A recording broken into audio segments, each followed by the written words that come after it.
Welcome to yet another episode of Disruption Talks focused on sustainability in the retail industry. It's already the third time this month we meet to speak about this topic. You can find recordings to the previous session on our YouTube channel, and the key takeaways will be published on our blog. And I will highly encourage you to check them to learn more about the problems we're currently facing from the environmental perspective in this industry. And today we'll talk about the food waste. Yesterday we actually celebrated the International Day of Awareness of Food Loss and Waste, which I believe is not a coincidence. I'm Natalia, content team leader, and I will be moderating the discussion today with two amazing speakers, Jinder Kang, Innovation Consulting Lead at Netguru. Come, Jinder, how are you doing today? Hi, Natalia. I'm very well today. I'm very excited for this conversation. Amazing. Jinder has been involved in multiple projects consulting businesses in a wide variety of consumer sectors, helping them to drive innovation through impact and utility, including a project in collaboration with a food charity and the government body to combat the growing issue of food waste. And I will definitely want to dive deeper into that topic later. But before I'm gonna introduce our guest speaker from Delivery Hero, Patrick Rowse. How are you doing, Patrick, today? Hi, everyone. Lovely to be here with you, Jinder and Nat, today, and anyone watching. Really excited for today's talk. Patrick Rowse is Sustainability Manager at Delivery Hero. He's an experienced professional with a passion for the environment and innovation. He's motivated by the concept of tangible good and using environmental economics to build sustainability directly into the core business strategy. I want to start today with a question about your personal habits. How do you manage your shopping, your personal habits at home, at your household, to reduce the food waste? Patrick, would you like to start? Sure thing, absolutely. Well, in terms of my own personal habits, look, I wouldn't give myself an A+ in terms of doing all the right things to minimize food waste, I have to be honest. But what I try to do in my day-to-day is to kind of limit the amount of carbon that I use to acquire what I need, especially food. So living in Berlin, it's kind of easy to do that because I'm just constantly on my bike, rain, hail or snow, to do my shopping. Got two big panniers on the sides of my bike, which I can easily fill up. So I do try and limit the environmental outcomes of my own groceries in that way. In terms of food waste in my own household, I obviously have a composting bin, as well as like a plastic bin, as well as a Restmüller or general waste bin, and try and utilize the sophistication that the German waste stream management system has as much as possible. But I feel like I'm a fairly lay person in this example. I feel like I probably represent what most Berliners are. So again, I wouldn't give myself an A+, but it's a very good question. Yeah, Nat, thank you for digging very deep on our personal habits, putting us on the spot straight away. So similar to Patrick, I would say I wouldn't give myself an A+. I would say that the Jinder you would have met before I got involved with a food waste project and actually had my eyes opened was definitely nearer the F. But now what I look to do is very similar. We try and focus on buying the food we need for today and tomorrow. And we try not to have too many things where the expiration date is always a challenge. One of the biggest causes, I think, previously in my own existence was allowing things to expire. So now we have a tendency, and it's very convenient in living in Poland, to follow Patrick's route of using my bike. Also, I'm very scared of Polish drivers, so I use my bike a lot, and we try and use more kind of local markets where we can not have to buy things in single-use plastic. Mm-hmm. Thank you so much for this one. And actually, so that one of the problems is buying in bulk, which a lot of supermarkets actually convince us to do so. And quick commerce, which is a rising thing right now, probably helps to decrease the amount of shopping we do. Like we do it more often, it's more convenient, but we don't overbuy food that will potentially expire when we should have to throw it away. And what's the role of Delivery Hero in that area? Great question, Nat. So as we've all probably been reading in all the papers, or certainly all the investment kind of articles of the last 2 or 3 years, there's this huge rise of this new business opportunity in quick commerce. And Delivery Hero, as a global player, also we do recognize that rise. So you've probably seen recently we have made some strategic investments into some existing quick commerce players like Gorillas, but we also do have our own wonderful quick commerce team here internally at Delivery Hero, trying to bring quick commerce solutions to lots of different markets simultaneously. So it's actually one of the fastest growing business sectors within the Delivery Hero organization, and we see some huge potential there for both sustainable outcomes, but also as well as business outcomes. So as you recognize, quick commerce can help kind of change the paradigm which both of us access our groceries by, and have us order kind of smaller volumes. And I think combining that kind of potential power, as well as the technology that's behind it, with these kind of more innovative kind of supply and demand matching AI models that are starting to exist, could be a huge revolution for the industry. So Delivery Hero sees this as a huge potential kind of growth industry, both for sustainability and also for business outcomes as well. And I do believe that Jinder could add more into the AI technology innovation part. So I wasn't actually going to focus on that initially right now. What I was going to say is about 10 years ago when I first got involved in this subject, AI and ML wasn't really on the table as potential solutions or ones that retailers would be willing to adopt in that moment. And during our research, we discovered, which is quite common knowledge now, I suppose, that the majority of food waste is occurs at the household side of things. So one of those quick drivers, I suppose, was trying to understand the reasons behind this, and expiration date was a leading cause of people binning food, shall we say. And the fact that quick commerce now exists enables us to try to almost have this just-in-time shopping for ourselves as well, not just something that the retailers need to focus on. It's something now that can enable our own actions and allow us to take a little bit more responsibility as well. And should the consumers be more responsible for that, or should we put the responsibility on the retailers, producers?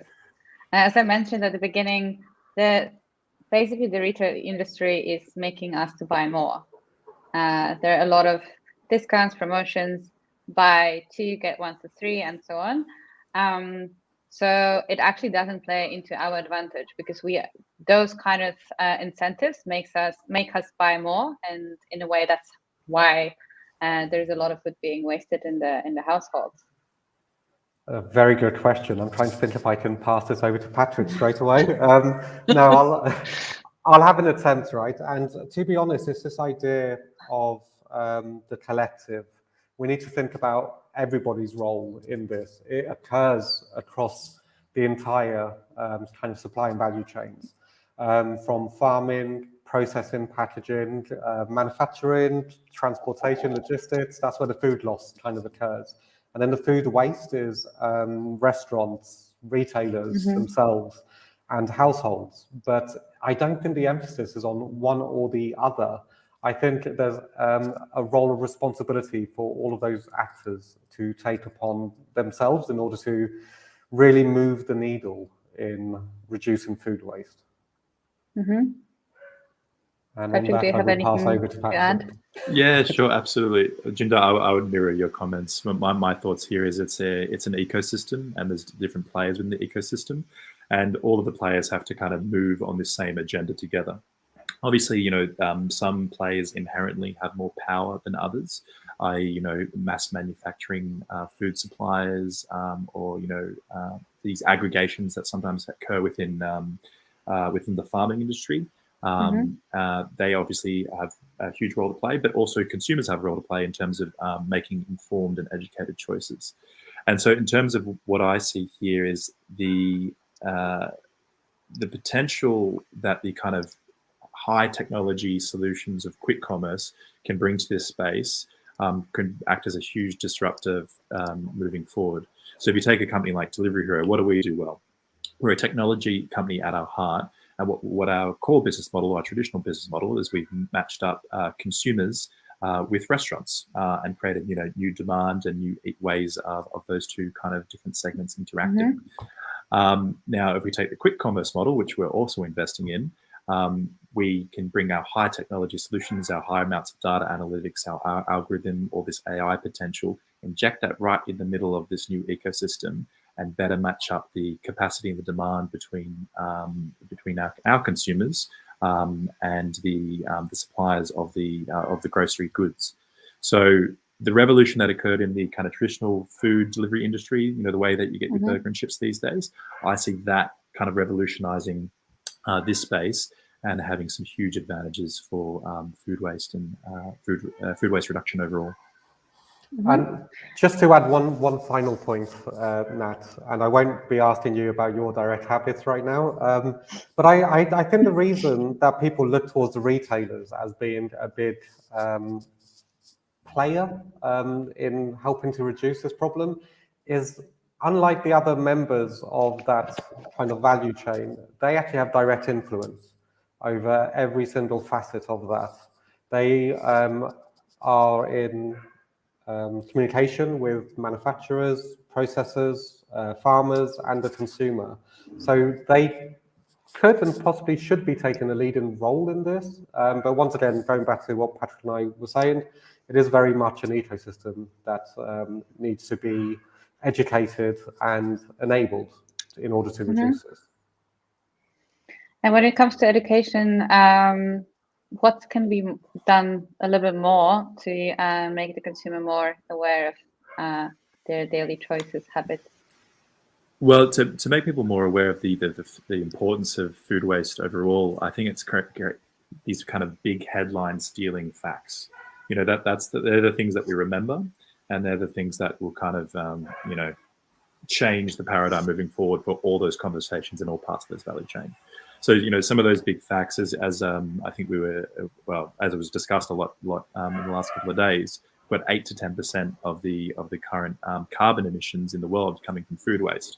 Now, if we think about the kind of environmental challenges that the world is currently facing, we've got the first order problem of global warming.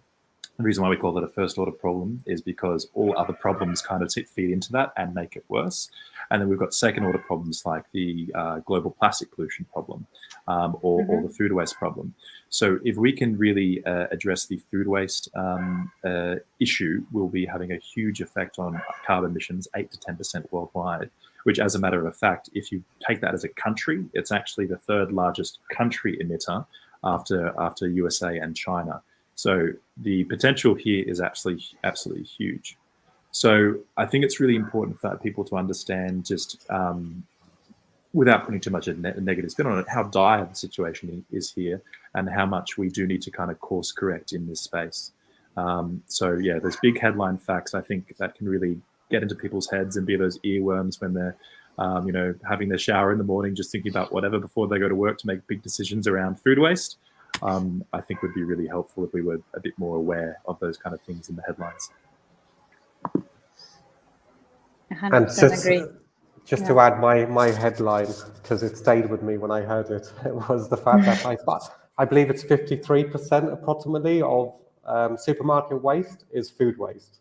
That's a lot, right? If you consider the other is likely to be plastic, cardboard, etc., other things that are potentially issues as well. Sorry, Nat, and I was just going to say on the concept of the supermarkets and their role in this, this obsession that we have, because we're all consumers, that we all seem to have with the perfect piece of fruit or the perfect looking vegetable, is really unhealthy. And I know that some supermarkets around the world are kind of starting to slowly change the behavior here. You can often get like the ugly carrots, which will be discounted, which is great, but we need to see that on a kind of systemic change level.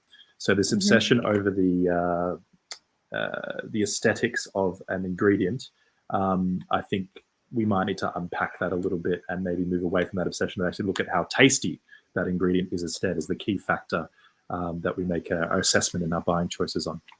So the one thing I would just add to that, because ugly fruit was a big part of our kind of research and outcomes and stuff. So I'm a big fan of it, very biased towards it.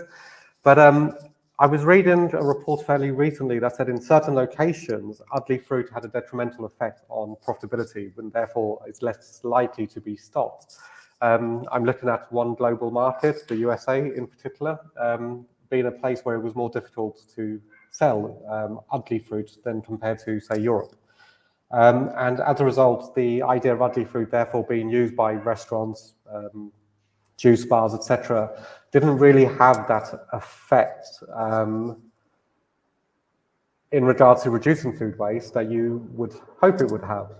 So I agree with Patrick, it's a very important thing, but we need to change that story, how we tell that story, depending on the audience we are talking to the market that we are talking to.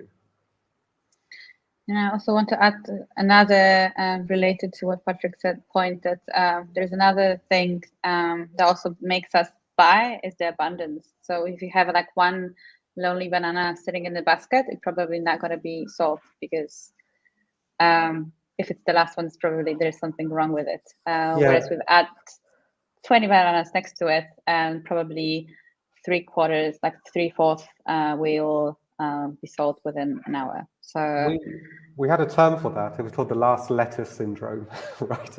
Where it would just be left by itself, and had we placed 5 more around it, it would probably be sold, right? But it's a very, very good point, and that's that part of consumer education that kind of needs to come into it as well, right? Because then that affects exactly what Patrick was saying beforehand, that idea of being able to forecast accurately the demand, because you won't, and then you end up in this situation where you need more just to encourage people to buy the one. So yeah, it's this little vicious circle we need to get out of. So there is a lot to be done on the consumer side to educate them and make them more aware that there's nothing wrong with that last lettuce or any other vegetable or fruit. And also another lesson to be done on the supermarkets retailer side, so they will be more precisely predicting the demand. Jinder, would you like to speak a little bit more about the project you were involved? What were the key observations? So yes, I'd be happy to, and I'll be happy, Patrick, for you to challenge me on some of these. So when we were undertaking our research in the market in Western Europe, we came across a few kind of insights that really stood out and have remained with me almost 10 years later, right? One of those being that people were more likely to reheat and re-eat their own food, had they cooked it, rather than those that they had taken from a takeaway, right? The other thing I found, this may not be relevant, but this one interview question really came back to me and it stayed with me for a long time. If someone wouldn't feed their dog the food that they had ordered, and I just asked why, and it was, well, I don't know what's in it, which is fair enough, but you're eating it as well, right? So that always stayed with me. But one of the big insights was, yes, there's work to do on the consumer side, but there's a lot more work that needs to be done on the infrastructure level here. I actually had a conversation with one of our attendees last week in our talks, and a lot of the infrastructure solutions that we have around waste in general, food, plastic, etc., they're born from the 80s, right? And they haven't evolved in the same way that many other technologies or business models have in that time, which is why I'm really happy Patrick's here, because one of those things that people need to start looking at is sustainable packaging. And even those products or materials that allow fresh produce to last longer. There's lots of opportunities here. There's lots of avenues for innovation that could occur. And on that note, Patrick, I'm going to hand over to you to talk a little bit more about the idea of sustainable packaging and why it's actually so important. Yeah, sure, absolutely. So at Delivery Hero, we have something called the Global Sustainable Packaging Program, which is currently piloting in 8 of our markets, which is very, very exciting. Now, the purpose and the intent of that program is that Delivery Hero facilitates this, huge value stream, connecting, consumers with restaurants. That's our bread and butter. That's our kind of key business model that the company's grown off. Now, we don't enforce, the type of packaging that any restaurant partner has to use, because, like most businesses, we're all about free market and free market expression. But unfortunately, just because of the economics and the unit economics in the conversation here, is that most restaurant partners will use plastic packaging to package up their goods to put it on that delivery. And the reason why they use that is because it's the cheapest stuff available. And all restaurant partners are very cost-driven businesses, especially when we speak about small business economies. They will choose the cheapest solution that is the most functional, and that's their right as business people to do so. So a bit of a problem here, because if we just kind of sit back and let that play out, there's a lot of plastic packaging that our value stream, which we help facilitate, is creating. So what the Global Sustainable Packaging Program is doing is we're combining the aggregated demand from multiple markets and multiple restaurant partners worldwide, and negotiating a better price per unit of sustainable packaging with these global packaging providers. And then, because of our power and our representation, the economy of scale Delivery Hero can bring to that conversation, we can then pass that discounted pricing directly onto the restaurant partner. So when sustainable packaging normally for most restaurant partners can be somewhere between 2 to 4 times more expensive than the plastic stuff, we can make it the same price or cheaper. So it's this kind of huge internal economic model which we're trying to push out to 8 markets currently. And it's a pilot program, and thus far we're getting lots of good learnings and outcomes from the pilot, but it is something we're looking to expand as we come into 2022. So it's definitely something we're trying to push more and more of. And the markets that we're operating that program in is quite diverse, because we do want to kind of get learnings and understandings from all different regions of the world where there's different variability to this problem. So we've got 2 in our Pacific region in Hong Kong and Singapore. We've got 1 market in Latin America, which is Chile. We've got 2 in the Middle East region in the United Arab Emirates and Qatar. And then we've got 3 in Europe, which is Hungary, Germany, and Austria. So we're casting a fairly wide net to get as much learning, as much understanding as we can to kind of build the program overall. Now, I can see, Jinder, the question on your lips might be, okay, what is sustainable packaging and how are we actually defining it? Sustainable packaging. One of the questions. That's one of the questions. let me answer that one, and then we can jump into your next one. Sustainable packaging, as we define it, is packaging that's primarily made from agricultural byproducts. So, i.e., this packaging is using waste stream agricultural material, pressing it into packaging and giving it new life. So this ties directly into that key environmental concept of circular economy. So i.e., our sustainable packaging program is not extracting new virgin raw resources from the earth in its operations. These resources would exist regardless of us. We're just giving these resources new life and kind of upcycling them into packaging. And also importantly, the packaging is compostable and biodegradable. And one of the interesting issues in this space when we talk about the waste stream infrastructure globally, it is what we would say in the business internally largely unsophisticated. So most food contact packaging is actually ending up in landfill or incineration. And so the key question becomes, okay, we're going to landfill and incinerate something. Do we want it to be petrochemical virgin plastics or fossil fuel plastics, or do we want it to be a plant-based agricultural byproduct material? Obviously, it's not a perfect solution overall, but it's far, far better than the current kind of modus operandi that this industry is working with. anyway, there's a little bit of a download on the Sustainable Packaging Program. Jinder, what was your question? So that was one of them. And then the second one was, I just wanted to understand a bit more about the why, like what motivated Delivery Hero to actually take action in this? Yeah, sure. Well, look, the honest answer is we're a big fish. We're a big fish in this value chain. And as one of the bigger fish, we see a kind of moral, ethical, and environmental imperative to act in this space. We have some power, we have some resources, and therefore we want to, use that for good, because we're a very value-driven business in everything we do. So the Sustainable Packaging Program is actually just one kind of example of that. We have other different environmental programs. One that you may have seen in the media is we do have a global carbon offsetting and reduction program. So operations are now carbon neutral in Latin America and in the European region, as they were as the end of last year. And we are very much on track to hopefully achieve our carbon neutrality globally by the end of this year as well. So two just kind of examples of some of our environmental programs, but we could jump much further down that rabbit hole if you'd like. I've got one more question regarding the sustainable packaging program. Have you already noticed some differences on the markets that you are piloting the program? Yeah, so currently it's in a deployment phase, as we say. So the first markets to kind of supply sustainable packaging to our restaurant partners is actually Hong Kong, as of about 2 months ago now. And so we're just starting to get some data back from that exercise. But what we're finding so far is there's a huge amount of interest here. There's a lot of kind of bigger restaurant chains and small chains saying, "Oh my God, sustainable packaging! This is awesome." And they've been waiting for something like this to come on the scene.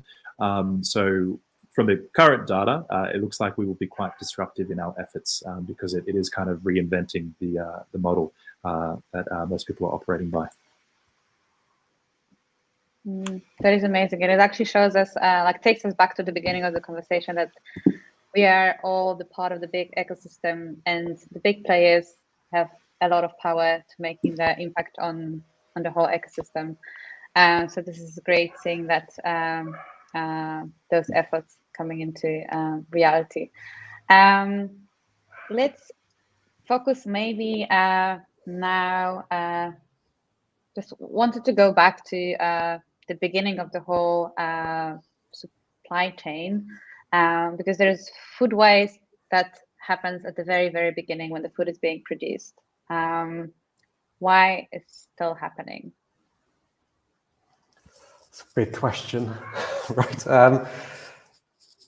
I suppose it's a case of how do we avoid it happening, or how do we prevent it from happening on the scale that it's happening at the moment? And I would say that what a lot of retailers, supermarkets, etc., are currently now understanding is that they need to improve the kind of transparency that they have of their processes, of their partners' processes, etc. Part of that transparency is to ideally see some form of either legislation or consumer advocacy to push them to behave in a correct manner. But also it's in that idea of improving their own agility across the supply chain. And I'm not sure if I'm making a sweeping statement here, but supermarkets traditionally don't necessarily have that overview or care too much. They have bargained their prices, use their power of economies of scale, etc., to find the right prices, and they know that they will be delivered to them and so forth. I think supermarkets need to understand that it's not just about the benefits that it could provide in regards to the fight against food waste, but just in their general agility across their supply chain. And to be honest, I would suggest that it is also painted to them, that idea of profitability, because unfortunately that's how we have to understand how certain machines and ecosystems still work. There are a number of individuals who are incentivized in a certain manner. We have to understand what those incentivizations are in order to paint the right story. And the one thing I always lead back to is the idea of the triple bottom line. So the idea of profits, of planet, of people. And that's how we need to help them to understand that this is much bigger than just one first order problem, as Patrick educated me today on that, and how it can influence other parts of their operations of their organization. Yeah, Patrick, maybe, do you have anything to add? Yeah.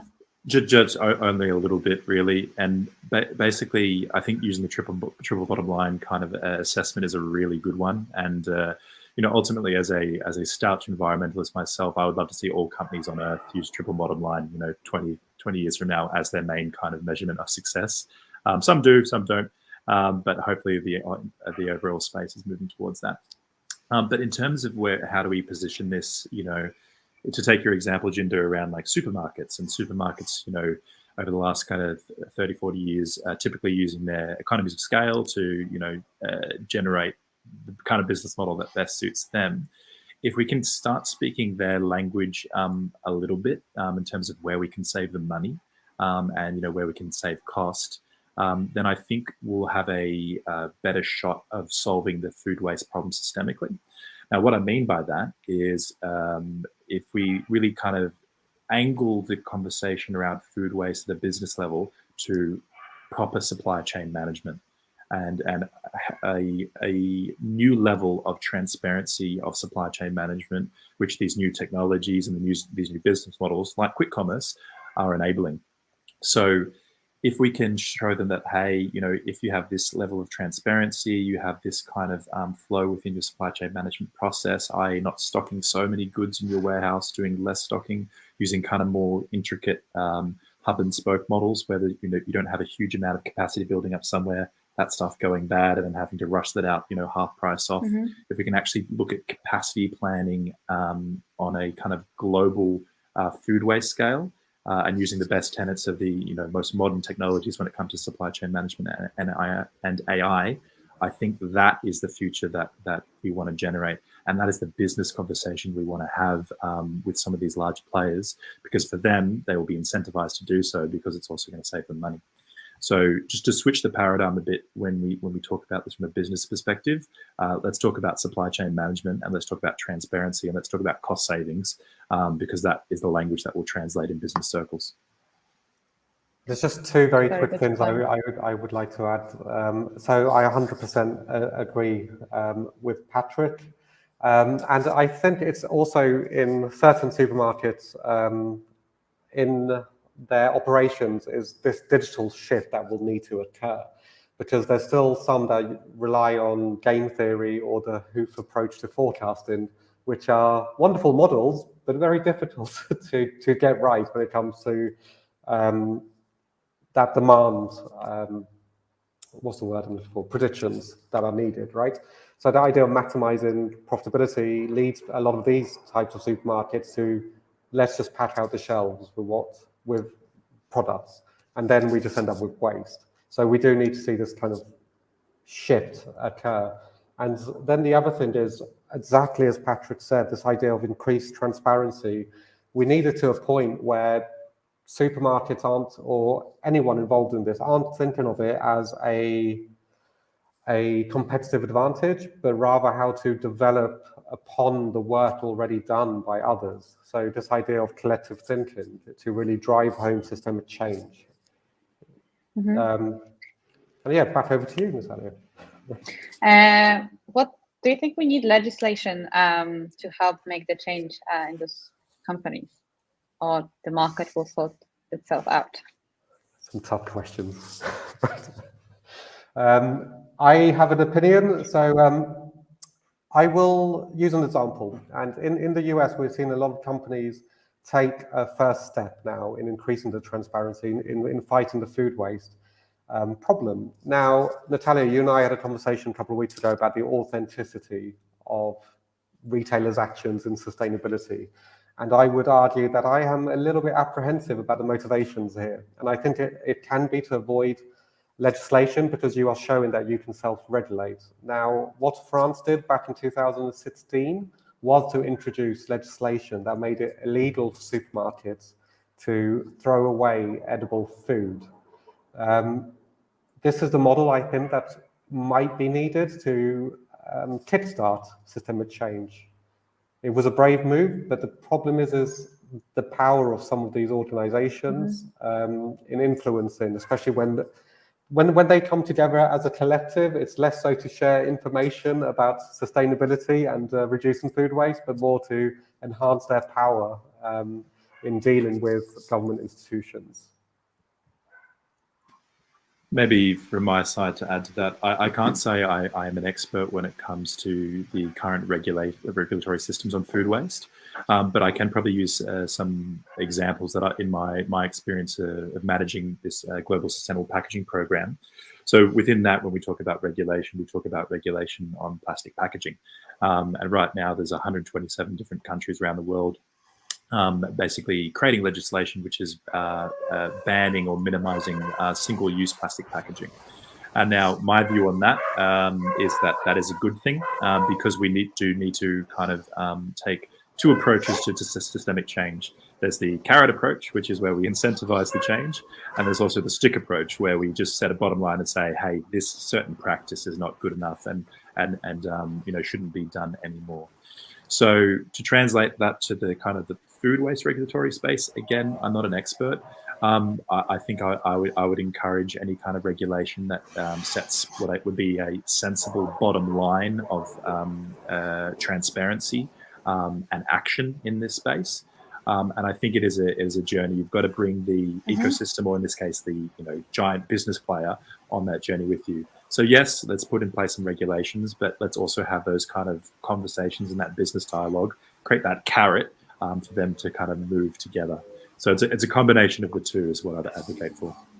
And I just also, sorry, just to add one thing very quickly to Patrick's points is there's a fear by a lot of governments that if I instill this legislation, what's the backlash going to be? But I think France, once again, is a wonderful example to use, because what we saw was this kind of new ecosystem of businesses and opportunities of these new ideas to assist those retailers in order to manage stocks and to reduce food waste. Absolutely. And to maybe add to that further, the consumer expectations are changing. So, and I can say this with certainty from reading a whole lot of external research papers, but also from our own internal research at Delivery Hero. We are a data-hungry organization. We measure everything, and we have found that the consumers' expectations and also consumers' buying decisions are changing over time. There is this new rise of the sustainability-minded consumer, this kind of new demographic that is coming through in the statistics and the data. So that's being felt in some places, in some markets and regions more than others. But overall, the consumer expectations is changing with more environmental consideration in mind. So with that changing consumer expectation, people should use their vote when they elect a new elected official who's going to actually kind of represent those values. And then that elected official should feel empowered to create the kind of legislation that their electoral base wants. And then, the same consumer is shopping at that supermarket, so the whole ecosystem should move together. So just to give us all a bit of hope, the rise of the sustainable-minded consumer is a thing, and it's getting bigger and bigger every day. Kind of closes the circle. What, in your opinion, could be the bottom line here when it comes to food waste problem? Sorry, I'm not sure if I understood the question. Patrick referred to introducing the legislation, but also using the carrot incentive for the companies to actually implement good practices in the food to tackle food waste. So what could be that kind of bottom line legislation that would just basically prevent from really bad practices? That's a difficult question. Right. That's a big question. I'm not sure if I have an answer, but I think it's along the lines of Patrick's answer to the previous question, of this advocacy that kind of needs to rise from the consumers and to put pressures not only on the supermarkets, etc., but on their own behaviors and on that of their peers, right? But I honestly don't see the needle moving enough without that legislation coming in. But what that legislation needs to be, I mean, France went all at it, right? All in with the no thrown away food. And I know that in some markets that just won't work. I don't have an answer, but what I would say is it's a problem that's on a global scale, but needs to be tackled at the local scale. And my answer is probably quite similar to Jinder's. As I said, I'm not an expert when it comes to the regulations of food waste. But if we just take a bit of a step back and look at like some of the key tenets of environmental economics, most of the world's market economy operates on a free market capitalistic economy. That is a fact, and that is a truth. So we need to create the kind of incentives and disincentives to create the environmental change that we want. Now, when we talk about the first order problem of global warming, the very obvious and simple solution to any economist here is a tax on carbon. We need to disincentivize more carbon output, and we need to take that tax money and put it into renewable energy mainly to try and solve the global carbon problem or the global warming problem, I should say. And then if we think about the plastic packaging space, it's not very common, but there is a conversation to put a tax on plastic. And maybe that is a way forward for the industry over time. And so using that same logic, perhaps one day, there might be a tax on food waste. How we define food waste is a very interesting question. But that's the kind of economic mechanism that needs to occur to set that kind of bottom line. So again, this is speaking as an economist and a layperson largely in this food waste conversation. But that would be my read of the next kind of like 20 years if we want to kind of create the change that we all want. And the one thing I thought about while you were talking there, Patrick, that I thought might help my last answer was in certain locations, I would like to see governments do more than legislation. I would like to see them take command, control, and innovate those new infrastructures that can encourage supermarkets, etc., to move away from the kind of, I don't want to say malpractices, but less than ideal practices. We have one question from the audience. Out of curiosity, Patrick, do you monitor food waste in your operations? Great question. So it is a consideration within our operations. We do have a few different initiatives trying to tackle the issue. One very simple initiative, which is just a really great example of where, one little change in product can have such a huge actual outcome. When I say product, I mean the functioning of the way, say, our software works. Because we have so many millions upon millions of consumers worldwide. If you change one little thing, that can create a huge ripple effect of outcomes. Now, our wonderful team in Food Panda Hong Kong, who's really, really engaged across lots of topics, but especially sustainability. They piloted this very innovative but very simple less rice feature. Rice is a key staple for a lot of the dishes there in Hong Kong. And a lot of consumers from consumer feedback are saying, look, I'm not finishing the portion of rice that comes with this delicious curry, whatever it may be. And so just adding just a simple kind of product toggle to say, give them a comment window, say, hey, can I just have less rice or half rice? A simple change in our software can lead to a huge amount of a huge reduction in the amount of food waste which that normal process might kind of create. So this is why, coming full circle back to the where we started the conversation, this is why I see the ability that technology companies in this space, like Deliveroo Hero, have to kind of disrupt and create change on a really tangible economic scale is huge. Because at the end of the day, technology, any technology, Deliveroo Hero's technology, anyone's technology, it's a potential to have a huge multiplier effect. So that's kind of the kind of things that we're looking into on the Deliveroo Hero side of things, just to give you an example. So just have one follow-up question there, Patrick, is so technology is clearly an enabler and it's just going to increase to do so. But I suppose it's that idea of mindset as well, and this mindset shift that needs to occur. Now, clearly at Delivery Hero, you guys have undertaken the importance of reducing food waste, carbon footprints, plastic, etc. How can we make that mindset more prevalent in industries? Right? That is a very, very good question, Jinder. If I knew the proper answer to that, I'd probably be worth a lot more. No, but in all seriousness, I think it's about inter-industry dialogue. That's the thing that's got to happen. So getting, different companies operating the same space who are in competition with each other, agreeing kind of a baseline that we all want to work to. So when we talk about, packaging, maybe us coming together as an industry, or the different food delivery companies worldwide, and saying, hey, why don't we all try and push for these standards, for this level of sustainability within the packaging, using these materials, using these technologies, and that's the basis for our innovation. We're all still in competition with each other, absolutely, but kind of setting like that baseline into industry standard, I think, is really important. And so this is, Jinder, where I might push the question back to you. In your experience and your research in this field, have you come across different major private companies doing industry collaboration to kind of set a baseline, or what's your experience? So in food waste, I would say I haven't, but I'm sure that some do exist. I haven't directly come across any. What I have seen is in other parts of the, for example, the logistics issue. I've seen the Swedish return systems. They're a company that supply, I think, those crates for delivery, and it's the idea that rather than everybody having their own and wasting, etc., these guys supply and supply everyone in essence, and it's a shared system of reusable crates and pallets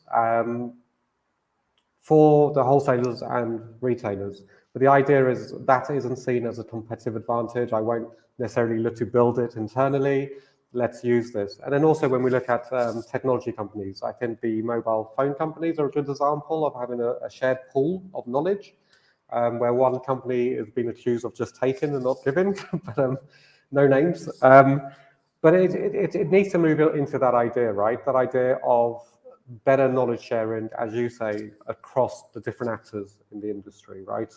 Creating this idea of building on the collective. I know that that might be on my tombstone when I eventually die.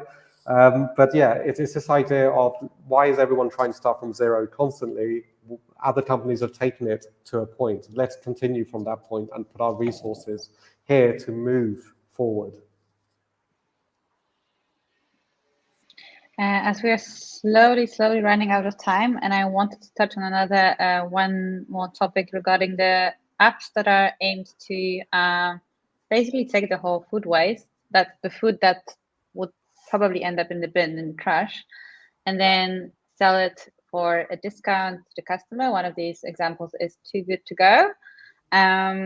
Those apps, I believe, they're not mainstream on many markets yet, but I do believe that they have a big potential to actually make a change in that area. So what do you think it's going to be their role, and how can we make them more prominent across the whole market? Patrick, would you like to start? Yeah, sure. Well, I think that their role as an app or a startup technology company is hugely important. We need to kind of foster this kind of activity. One of the reasons I moved to Berlin, 3-4 years ago now, is Berlin is kind of the cradle of a lot of sustainability innovation, and there's heaps of different startups focusing on sustainability topics here. So I think as the overall technology ecosystem, or the tech industry, needs to kind of foster investment into these apps and cradle them and help them grow and create the business case and make the actual model work. So I think that's the role of the technology industry. To call out one in particular, there's a great little startup, if anyone wants to look it up on Google. It's called SPRK, or Spark. They're a Berlin-based tech company which is really doing some incredible stuff in terms of using AI to kind of connect oversupply with so to get a better balance between supply and demand. It's probably a better way to say it. So yeah, there's all these kind of technology companies out there that are kind of pushing this agenda. My experience in this space and the people I talk to don't tend to be on the consumer-facing side of this problem. They're more on the internal industry-facing side of the problem. But for any consumer-facing apps, I would just say absolutely use them. If you're an investor, foster that investment, help them grow, and help them disrupt the space. I agree with Patrick. Yeah. I would say what I would like to see. A lot of agreement. Well, it's obviously an easy to solve problem, right? So, what I would say is I would like to once again shift some of the burden onto other players and more established players, and integration of these types of apps, so we reduce some of the obstacles to consumer adoption that currently exists. So that idea of the atomization of apps, people expect their apps to do more, but they have a tendency to use less and less. Different applications. So being able to foster a ecosystem within an app is kind of the way I would love to see it go. And when we then talk about other innovations in the space, I would love to see more adoption of those that don't necessarily make the consumer think straight away. So we can start to move the needle whilst we're educating the consumers. And I would like to give a shout out here to a company called Appeal, who creates like a film that goes around fresh produce in order to extend its expiry date and its shelf life, right? As you may have noticed, expiry date seems to be a real personal thing with me, right? So yeah, that's one thing. Sustainable packaging is really important in this space, and the one I've come across more often than not is beeswrap, similar to what Patrick was describing at Delivery Hero. There's things that can be done, and there's things that can be done without trying to sell things that are at a higher price or a higher burden, etc. It's just about educating everybody in this space, the entire ecosystem, of the existence of these methodologies and these processes and this new thinking around the supply chain. Thank you. I've got one very last question, Patrick. What would be like the three main things you would suggest, recommend to do for the businesses that would like to introduce sustainability into the core of the strategy? Where do they start? Yeah, sure. Good question. So basically build the sustainable outcome straight into your revenue line, straight into your profit line, to make those two things the same thing.